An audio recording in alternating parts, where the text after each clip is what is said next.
Hello అండి. ఈరోజు లంచ్‌కి క్యాబేజ్ టమాటో వండుతున్నాను. సో, దానికోసం ముందుగా క్యాబేజీ, టమాటో, ఆనియన్ అలాగే పచ్చిమిర్చి అన్నిటిని కూడా సన్నగా తరిగి పక్కన పెట్టుకున్నాను. ఇప్పుడు స్టవ్ మీద కడాయి పెట్టుకొని అందులో ఆయిల్ వేసి, ఆయిల్ వేడైన తర్వాత ఫస్ట్ క్యాబేజీ వేసి వేయించుకుంటున్నాను పచ్చి వాసన పోవడం కోసం.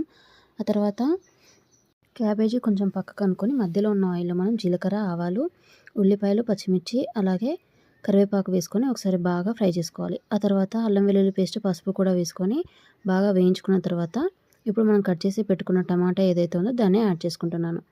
టమాటాలు యాడ్ చేసుకున్న తర్వాత కాసేపు మూత పెట్టుకొని మగ్గించుకోవాలి. ఒక 10 నిమిషాలు స్టవ్‌ని మీడియం ఫ్లేమ్‌లో పెట్టుకోవాలి. ఆ తర్వాత మూత తీసి ఆయిల్ పైకి తేలుతున్నప్పుడు అందులో కొంచెం ఉప్పు, అలాగే జీలకర్ర పొడి, అలాగే కొద్దిగా కారం కూడా వేసుకుంటున్నాను. ఒకసారి బాగా కలుపుకొని మూత పెట్టి సిమ్‌లో ఒక 10-15 నిమిషాలు మంచిగా మగ్గించుకోవాలి. అంతే, ఫైనల్‌గా కొత్తిమీరతో సర్వ్ చేసుకుంటే ఎంతో టేస్టీగా క్యాబేజీ టమాటా రెడీ.